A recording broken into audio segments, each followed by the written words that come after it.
Bom dia a você, telespectador da TV Brasília. Está entrando no ar o programa Tribuna Livre. O Tribuna Livre, como você sabe, é um oferecimento do restaurante Esquina Mineira, que fica ali na 704, 705 Norte, também da Robert Hair Fashion, né? Fica ali no Bonaparte, um estúdio de beleza, né? Você quer ficar mais bonito do que já é lá no Robert Hair Fashion, né? Da Lojas New, que fica no Conjunto Nacional Térreo e também no Taguatinga Shopping, e da Prismac Turismos, que é a empresa de viagens, né, que vende as passagens aéreas online mais barata, fica ali no Garvey Park Hotel, e você ainda pode aproveitar esse finalzinho de férias para poder adquirir a sua passagem bem barata. Mas hoje nós contamos aqui com o João Eduardo Zisma, nosso articulista político, contamos também com o Maurício Leandro, que coordena essa área de esportes aqui do programa Tribuna Livre, né? E vamos falar de alguns temas que pautaram a nossa cidade nos últimos dias, né? E gostaria de começar, João, depois que você der o seu bom dia, evidentemente, o Maurício também, né? Gostaria da gente poder falar um pouquinho sobre essa ação que a Polícia Militar está fazendo, né? De dar susto, né, nas pessoas que ficam em locais, segundo a polícia, perigosos, né? Então, estão aplicando multa simbólica, essa coisa toda, né? Mas... Bom dia, os amigos do Tribuna Livre. Bom dia, Ribeiro. Bom dia, Maurício. E aí, antes de responder, eu queria fazer uma pergunta para o Maurício. Você namora em carro, Maurício? Já passou minha época já, né? Não deixa de ser uma coisa muito gostosa, de mas namorar em carro ou de namorar? Não, de namorar dentro do carro, né? E continua namorando, Até porque o problema do sequestro relâmpago em Brasília é uma realidade, né? É uma realidade. Então, é melhor evitar.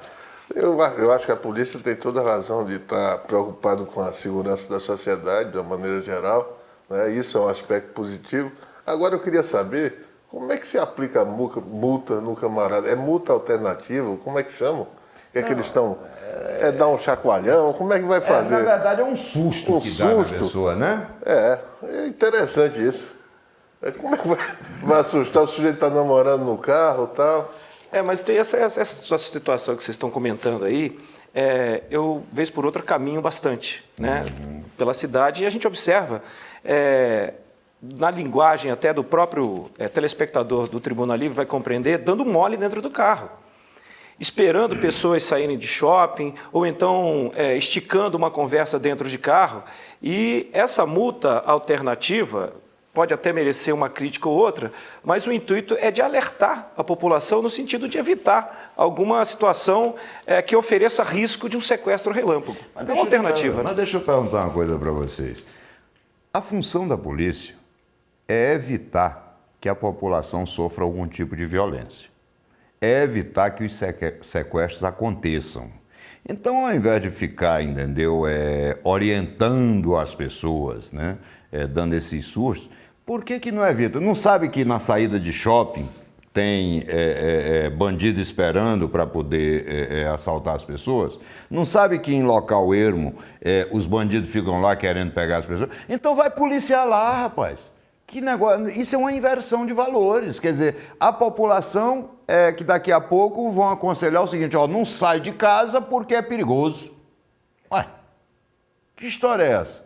Eu acho que a polícia tem que evitar, tem que dar à cidade a sensação de segurança necessária para que as pessoas possam andar onde quiserem.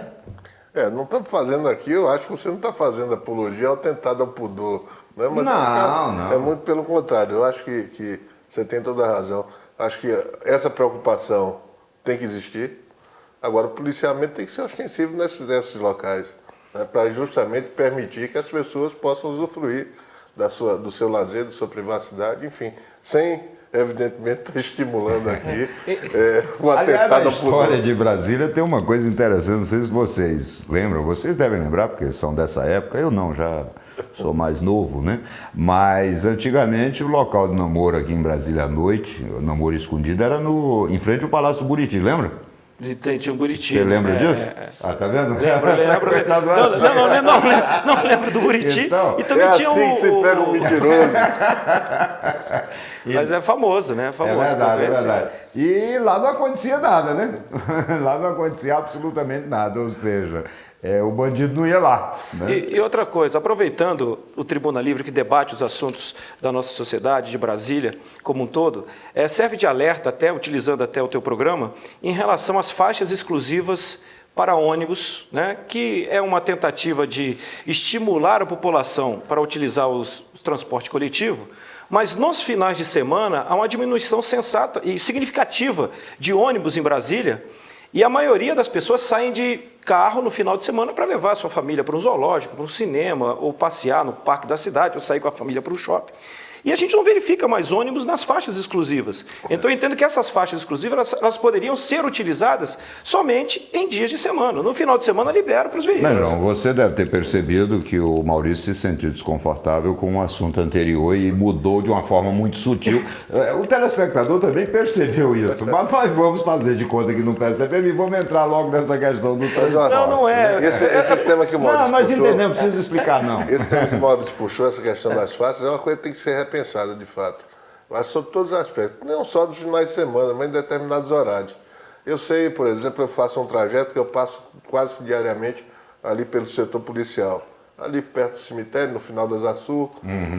E ali é um trânsito infernal nas duas faixas e permanentemente... Toda hora. Mas ali, o curioso é o seguinte, que a faixa destinada aos ônibus, ela praticamente não é utilizada.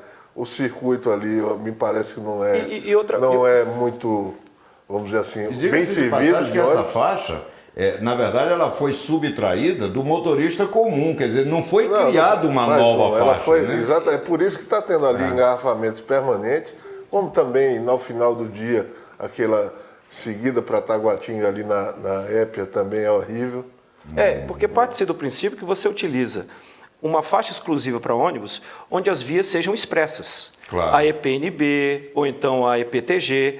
E essa estrada que você está fazendo menção, que é EPPM, que é a Estrada Parque da Polícia Militar, que liga ali a Polícia Federal até o Octogonal, é uma via de, no máximo, 2,5 km, 3,5 km, que eu entendo que não haveria necessidade de você ter uma faixa exclusiva para ônibus ali.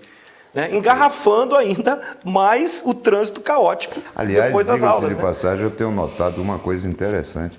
Parece que nós já naturalizamos os engarrafamentos no Distrito Federal. Ou seja, nós que vivemos em Brasília há bastante tempo, conhecemos essa cidade sem engarrafamento. De 5, 6 anos para cá, a cidade vive engarrafada, com engarrafamento no trânsito, e parece que a gente não liga mais, a gente já acha normal. Não, e houve obras assim importantes, né, que já aliviaram muito essa questão do trânsito, o gargalo, né? Obras importantes, aquela recentemente a do Gama, a própria ampliação da pista que vai para Taguatinga, para Ceilândia, houveram a subida lá para o Sobradinho, né? A pista por trás, enfim. Aquela de Sobradinho ali, as pessoas já marcam, né? Quer dizer, se deu 6 horas, você ainda não subiu para Sobradinho, espera dar 8. O problema é assim, porque você vai chegar na mesma hora. O planejamento, o número de veículos, sem dúvida, aumentou. Brasília, o Distrito Federal, como todo, tem um poder aquisitivo alto, pode ter mais de um carro em casa, a grande maioria tem mais de um carro em casa, que possui. E não houve um planejamento adequado para esse número de veículos. Por sua vez, o transporte público cada vez pior. Né? Isso e essas greves que estão acontecendo pontuais? Agora, ao invés de se paralisar totalmente, se paralisa aos poucos. Então, essa semana, posso me esquecer de alguns lugares, mas Itapuã ficou sem ônibus, Paranoá ficou sem ônibus, logo em seguida Planaltina, e assim por diante. Quer dizer, é um processo dirigido, sistêmico, né? É um processo sistêmico, e aí a gente não sabe a qualidade dos veículos que estão trafegando também no plano piloto e nas cidades está cada vez pior. Essa briga maluca em função dessa licitação tão prometida, que não sai por diversas questões jurídicas, de preço, enfim, o Tribunal de Contas suspende, vez por outra suspende, e a população fica mal servida, né? Já está muito mal servida. Os ônibus velhos, as linhas não têm uma periodicidade correta. E o governo está fazendo o que com isso? Questão de VLP que não sai, o VLP que é prometido não sai, a ampliação de metrô também, quer dizer, tem tudo para deslanchar, inclusive muito dinheiro, que o GDF nunca teve tanto dinheiro para obras, para infraestrutura, inclusive com recurso do PAC, mas tem uma grande dificuldade em ter braços competentes e pessoas que possam efetivamente colocar esse dinheiro a serviço da população. Perfeito. Boy, dá para você dar um close assim no braço esquerdo do João? Você está vendo esse guardanapo ali? É a agenda do João. É uma colinha. João, qual é o próximo uma colinha. tema? Fala aí para nós. Não, mas nós estamos falando de transporte, falamos de bandido, né? Uhum. E tem um negócio que está chamando a atenção da gente, porque é absurdo. Ó, pessoal, veja bem, é a pauta do João. É a pauta. Do João mas é um programa de amigos poder fazer isso. Você acredita? Mas veja bem, tem um negócio... É porque ele já é primo do alemão e tudo, então ele não consegue lembrar de tudo, né? Aí ele tem que anotar. Eu não, eu tenho tudo na cabeça aqui, você viu, não? Nós fazemos o acompanhamento da política no GDF. Eu, por exemplo, tenho por obrigação fazer o exercício de ler o Diário Oficial do Distrito Federal diariamente. O Diário Oficial? Leio para ver quando é que está sendo aplicados os recursos, quem é que está lá, como é que estão as coisas. E aí nos chamou a atenção há mais de 10 dias atrás um assunto que voltou à mídia essa semana, né? E eu publiquei na minha coluna diária e vou fazer o jabá no Guardian Notícias, que é o seguinte: o GDF, através da TerraCap, comprou 1.000 ingressos e um camarote para oferecer aos seus amigos e eleitos para assistir os jogos da Copa da Confederação. Como é que é essa história? Pois é, 1.000 ingressos. TerraCap, a imobiliária oficial do governo do Distrito Federal. A imobiliária, publicado em Diário Oficial, comprou 1.000 ingressos e um camarote no Estádio Nacional. Estádio Nacional que foi construído com dinheiro, com mais de 1 bilhão que já foi enterrado lá. 1,5 bilhão já está lá. 1,5 bilhão do contribuinte do Distrito Federal. E vai fazer festa distribuindo ingresso. 1.000 ingressos e colocar no camarote não sei quem. Para os convidados. Os convidados, deve ter champanhe, deve ter alguma coisa, enfim. E a população, né? Cadê? Pode sempre justificar, não, vamos comprar 1.000 ingressos para dar para os caras que construíram os funcionários, que construíram o estádio. Não era nem comprar, né? O estádio é nosso. É um absurdo. Isso aí compra de uma empresa. Só tem uma única empresa que comercializa isso, é MET, não sei o quê, uma empresa internacional. É da FIFA, né? É venda da FIFA. Quer dizer, aí fica a população, infelizmente, vendo isso, a gente assiste isso e vê. R$1 milhão. Eu não me recordo os valores corretamente, mas o número de ingressos foram 1.000. Se você considerar um pelo outro R$100, que o mais barato está 57, para nós cidadãos comuns, se quisermos comprar, e não vamos conseguir, porque só compra via internet. Né? Então é isso. E o governo está fazendo festa. Eu não sei, a minha opinião particular. Quer dizer, então, que o governo gastou quase 1 milhão para comprar ingressos. É por isso, então, que os ingressos acabaram, né? Já gastou 1.000 ingressos, só aí 1.000 ingressos, está bom. O Estádio Nacional, ele tem a peculiaridade de ter o preço por assento de 16, alguma coisa, em torno de 16, 17 mil reais. E os absurdos continuam, principalmente em relação à participação da seleção brasileira no palco que é o Maracanã. Né? Por exemplo, na Copa das Confederações, o Brasil só jogará no Maracanã se chegar para a final. E também na Copa do Mundo, o Brasil só joga no Maracanã se chegar à decisão.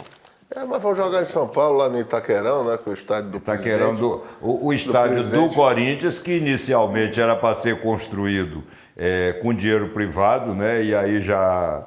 Primeiro, o próprio local já foi doado pelo Estado, praticamente, né? É uma coisa absurda, quer dizer, os caras... Eu vou interromper, esse assunto a gente pode abordar depois no bloco de esporte, mas tem outro fato que é grave, que mostra a inércia do Estado, né, que em relação a essas invasões.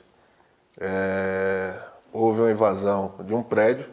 Lá em Itaguatinga. 400 famílias invadiram aquele prédio e não se cumpre a decisão judicial. Peraí, houve a invasão, aí o proprietário entrou na justiça, conseguiu um mandado de reintegração na posse e a Polícia Militar não cumpre. Não se cumpre. Ou seja, a decisão judicial não é cumprida porque o governo fica encebando, enrolando, diz que vai negociar e não tira ninguém de lá. Isso já não é a primeira vez que acontece, né? Nesse caso, é uma invasão, vamos dizer assim, promovida pelo MTST, que é o Movimento dos Trabalhadores Sem Teto. Sem Teto. Já houve um caso que denunciamos aqui, inclusive, de uma propriedade rural que foi invadida. Ali também próximo de Sobradinho, Sobradinho, né? Na Fazenda Sálvia, né? Fazenda e Sálvia, até hoje não se tomou onde houve também a decisão judicial. E nesse caso é do conhecimento das autoridades. Todos, porque houve denúncia direcionada a cada um das autoridades competentes. Mas, enfim, isso mostra que o governo... houve um comprometimento partidário com essas instituições ao longo das campanhas políticas, não só essa última. Esse MTST deve ter ajudado a eleger... Certamente, deve ter havido, e há essa complacência por parte Não, isso não é complacência, João. É verdade. Isso é cumplicidade. Pode ser, a palavra é forte, mas talvez seja essa cumplicidade, não deixar para lá. É evidente que são 400 pessoas, 400 famílias, mas de toda forma não se pode estimular esse tipo de invasão. Claro que não. Bem, esses são assuntos assim que a gente diria comunitários, né? Os assuntos de política também, que nós falamos um pouquinho. E daqui a pouco o Tribuna Livre volta para que a gente possa falar um pouquinho sobre esportes. O Maurício está doidinho para falar aí do campeonato local, né, Maurício? See the lights, see the party, the bar gowns. See you make your way through the crowd and say hello. Robert Hair Fashion. Little did I know A beleza é aqui. that you, Romeo, you were throwing pebbles. Estamos de volta com o Tribuna Livre e agora vamos falar um pouquinho sobre o campeonato local, né? Teremos a última rodada do primeiro turno, né? Esse turno classificatório, e Maurício vai nos dizer aí quais são os jogos, né? Que ocorrerão daqui a pouco e a chance de cada um, né, Maurício? Exatamente. Na última terça-feira nós tivemos a definição da Federação Brasileira de Futebol determinando todos os jogos começando no mesmo horário. Havia uma situação de 3 jogos no sábado, 3 jogos no domingo, mas como todos os jogos interessam a definição das equipes classificadas para a fase semifinal, houve uma decisão da Federação Brasileira em colocar todos os jogos daqui a pouco às 15h30. 2 equipes que não tinham locais para atuar, que é o caso do Ceilândia e é o caso do Brasília, houve a seguinte definição: o jogo do Brasília contra o Unaí foi para Sobradinho, estádio Agostinho Lima, e o Ceilândia jogará contra o Botafogo DF com portões fechados. Os demais jogos que ainda complementam essa última rodada, teremos Gama e Lusiânia no Bezerrão, Brasilense contra o Atlético Ceilandense, jogo às 15h30 no Cerejão, né? E para finalizar, fiquei devendo um jogo aí, Ceilândia e Botafogo, Brasília e Unaí no Agostinho Lima e Capital e Legião no CAV. Além de Braslândia e Sobradinho, na Chapadinha, são jogos que definirão os 4 semifinalistas, embora a gente já tenha um classificado, que é o Brasília. Qual a sua aposta, Maurício? Quem se classifica em cada grupo? Bom, no grupo A eu acredito que o Brasiliense se classifique em primeiro e o Sobradinho, por incrível que pareça, com a campanha ruim no início, conquistou uma vitória no último minuto, no último final de semana, 3-2 sobre o Ceilandense, conquistando a vitória diante do Braslândia. E esse resultado, combinado com tropeços do Unaí e do Lusiânia, e são tropeços possíveis... Quem depende só de si, então? Praticamente você tem o Lusiânia, dependendo só de si. Lusiânia só depende dele? Basta vencer o jogo dele contra o Gama. Mas o jogo é no Bezerrão. Ah, tá. E o Gama com chances também. Né? O Brasiliense da mesma forma. Basta o Brasiliense vencer o Atlético Ceilandense, que também estará classificado. O Brasiliense joga no... Até com derrota o Brasiliense pode até se classificar. O Brasiliense joga contra o Atlético Ceilandense. Certo. E na outra chave, nós temos o Brasília já classificado, a equipe de melhor campanha, 4 vitórias e 1 empate, 3 vitórias fora de casa. Colocado? Ele é o primeiro colocado. Está classificado como primeiro? Não, primeiro né? classificado geral. Né? Não, classificado geral, mas eu digo, mas... no seu grupo já está classificado. Mesmo que perca, já está classificado. empate. Ok. E o Ceilândia joga contra o Botafogo, que é o time de pior campanha, e o Ceilândia precisando de uma vitória. Então, por isso que a missão do Gama é um tanto quanto difícil, porque não basta vencer o Lusiânia, tem que vencer e torcer para que o Ceilândia não derrote o Botafogo. Todos os jogos estão interligados. Né? Exatamente. Então, por isso que houve a determinação da Federação Brasiliense de Futebol de definir todos os jogos para o mesmo horário. A tendência é que nós tenhamos um cruzamento entre o Brasiliense contra o Ceilândia, né, que é o primeiro do A contra o segundo do B, e, por outro lado, o Brasília contra o Sobradinho. Pelo menos essa é a minha aposta. Logicamente que essa variação de cruzamento vai depender dos resultados dessa tarde. Perfeito. Joãozinho, você queria... Não, eu conversei com o presidente de clube dessa semana, e aqui não vou falar o nome, mas ele me apontou que a qualidade da arbitragem que está sendo escalada, ela tem sido um nível de experiência aquém da necessidade do campeonato. O que é que você está achando disso? Você vê? Como é que está? Porque o que aconteceu foi o seguinte, os dois melhores árbitros de Brasília acabaram deixando a Federação Brasiliense de Futebol e atenderam convites de outras federações. Eu acredito até que o convite tenha partido por um convite financeiramente melhor para o árbitro. Então, por exemplo, o Wilton Sampaio, que foi o melhor árbitro do Campeonato Brasileiro do ano passado, já não está conosco.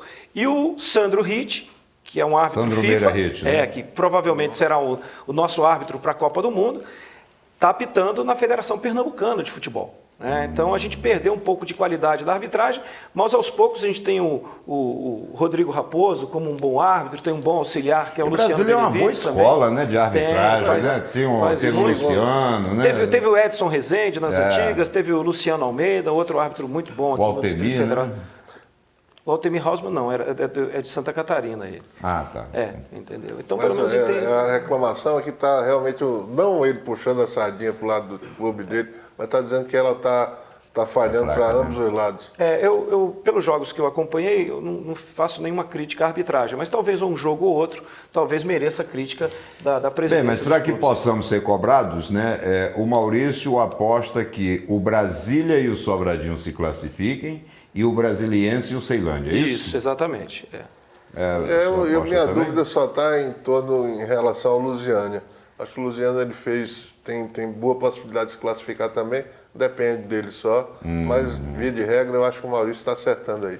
Claro que o Sobradinho ele joga com uma possibilidade Exatamente, o Sobradinho joga contra o Braslândia fora de casa. O Braslândia está precisando vencer e torcer para que o Unaí não derrote o Brasília, jogo que não será o Unaí, e que o Lusiânia não derrote o Gama no Bezerro. Então, a situação do Sobradinho, embora ele esteja fora da zona de classificação, mas ela tem situações mais possíveis do que os outros resultados. Para que você, então, não esqueça, nós temos uma enquete. Você pode ganhar a camisa do seu clube, basta que você acerte quem será o campeão do primeiro turno do Campeonato de Brasília, né? É só você mandar o e-mail, né, para tribunalivrerr@gmail.com. Seu voto será computado e quando terminar o primeiro turno, quem acertar, se tivermos mais de um acertador, então faremos um sorteio e você ganhará a camisa do seu clube, né? Mas vamos falar um pouquinho também sobre a Copa do Nordeste. Você veja que... tem que me pegar no meu pé. O Nordeste, nós teremos uma semifinal, né? Entre dois times do Ceará, um da Paraíba e outro de Alagoas. O outro de Alagoas, né? O Asa, né? Isso. E o Santa Cruz? O Santa Cruz não estava praticamente classificado, empatou com Fortaleza 3-3 lá em Fortaleza, recebeu 70 mil pessoas no estádio Arrudão. Como é que é isso? Ô, Joãozinho, e outra, perdeu o jogo de virada, né, pro Fortaleza. A gente tem uma história aqui lá em Pernambuco, que diz o seguinte, que o Náutico, que é um outro time também... O Timbu é o time que nada e morre na beira da praia. Eu acho que o Santinha está entrando nessa linha. Está feia a coisa. O Santa conseguiu perder a classificação em casa como vitória da Bahia. É verdade. Nosso Vitória ganhou do Ceará, lá no Ceará, de 2-0, quer dizer, está praticamente classificado. Levou de 4 do Ceará, do vovô, lá no Barradão. E recebi, no momento da goleada do Ceará, 4-1 sobre o Vitória, recebi uma mensagem de um torcedor do Ceará fanático aqui, que é o meu amigo Luiz Alberto, lá do Sudoeste, dizendo que Fernando Henrique voltou a ser titular no Ceará, está fechando o gol. Isso é bom ou é ruim? Eu gostava do Fernando Henrique, embora o Cavalieri não está trazendo saudades do Fernando Henrique no Fluminense. Por falar em Fluminense, né? Nós teremos no final de semana a definição dos semifinalistas, né, do campeonato. Do Fluminense também, mano? Sou torcedor do Fluminense também. Né? E nós teremos as semifinais envolvendo provavelmente, né, os 4 grandes. O Flamengo é o único classificado. Botafogo e Fluminense, Flamengo e Vasco. Não, pelo como menos... é que a história do Flamengo aí, ele é o quê? O que é tem? o único classificado? É o único, por enquanto, exatamente. Eu queria ouvir da sua voz. É o time de melhor campanha, o E Flamengo... o artilheiro é o Brocador. O Hernani, né? O Hernani que marcou 8 gols em 7 jogos, vem realmente fazendo com que o torcedor... A média dele é melhor do que a do Messi.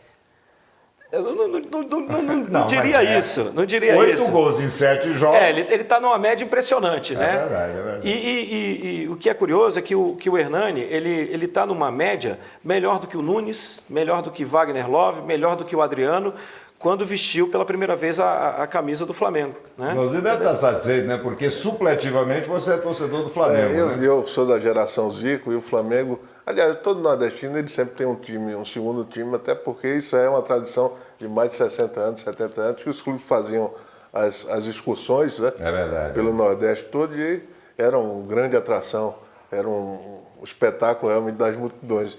E todo mundo tinha o seu segundo clube. E eu fui da geração Zico, né? Torci, vi o Zico jogar várias vezes. Sou e tenho uma simpatia e gosto muito do Flamengo. Bem, meus amigos, o nosso tempo é muito curto. Futebol é uma coisa apaixonante, a gente gostaria de ficar falando aqui bastante, né? Mas infelizmente, né? Nosso tempo é curto. Mas quero fazer um convite a vocês também. Toda segunda-feira, eu e o Maurício, né? E às vezes o Joãozinho, estamos lá na rádio. Vamos lá, faça você aí a chamada. No Guardian Notícias, www.guardiannoticias.com.br. Vão encontrar o Ribeiro, vão encontrar o Maurício e muita novidade. Vai lá, acessa todo dia que vocês vão gostar. Toda segunda-feira... Toda segunda tem os dois, mas todo dia tem lá o portal com as notícias e com o esporte falando para vocês. Ok, bem, então agora nós vamos falar um pouquinho também sobre o direito do consumidor. E para falar sobre o direito do consumidor, nós temos aqui a maior autoridade no assunto, né, que é o Dr. José Vieira, né? E o Dr. José Vieira sempre esclarecendo as dúvidas dos nossos telespectadores. Então, Dr. José Vieira, o que o senhor pode falar hoje sobre o direito do consumidor? Bom dia, Dr. Ribeiro, bom dia a todos. Olá, consumidor. Sábado passado falamos sobre pacote de viagens. Hoje nós vamos responder uma pergunta do seu João, que fez uma viagem de turismo com sua família e chegou ao local, no hotel, não existia reserva. Ele pergunta como fazer diante de uma situação dessa. Na verdade, seu João, é muito doloroso se deparar com uma situação dessa natureza. Mas é interessante que o consumidor se acautele de uma forma geral, que ao contratar o serviço de uma empresa de turismo, procure contactar, inclusive com o hotel onde você vai se hospedar com a família, para evitar situação dessa natureza. Mas mesmo assim ocorrendo situação nesses casos, você procure verificar no hotel se existe vaga e se hospede com a sua família nesse mesmo hotel, e custeie a sua diária do seu próprio bolso e guarde os comprovantes, porque aí é uma prova de que você sofreu danos morais e, ao chegar na sua cidade de retorno das suas férias, procure a empresa que você tem o direito de receber em dobro o que você pagou à empresa, além dos danos morais que você sofreu com a sua família nas suas férias. No próximo sábado, estaremos de volta. Bem, você já viu que quando se fala em direito do consumidor, o doutor Vieira consegue esclarecer tudo. Quero lhe agradecer muito, doutor José Vieira, a sua participação no nosso programa, né? Agradecer às lojas Nil, que ficam ali no Conjunto Nacional, no térreo, né? E no Taguatinga Shopping. Se você mora ali em Taguatinga, não precisa nem sair de Taguatinga, é lá no Taguatinga Shopping. Agradecer ao restaurante Esquina Mineira, que fica na 704, 705 Norte. Terminando o programa agora, dá um pulinho lá que você vai comer a melhor comida mineira da cidade, né? Agradecer a Prismac Turismos, que é a empresa que vende passagens aéreas online mais barata do Brasil. E se você quiser conhecer a loja, fica ali no setor hoteleiro norte, no edifício Garvey, mas a aquisição das passagens você faz online. E agradecer ao nosso amigo Robert, do Robert Hair Fashion, né? Fica ali no Bonaparte, o estúdio dele fica ali no Bonaparte, no setor hoteleiro sul. E se Deus quiser, no próximo sábado, né? Estaremos juntos com vocês. E, finalizando, agradecer a você pela sua paciência, pelo carinho, né? Pela sua audiência. E se Deus quiser, sábado que vem estaremos juntos novamente.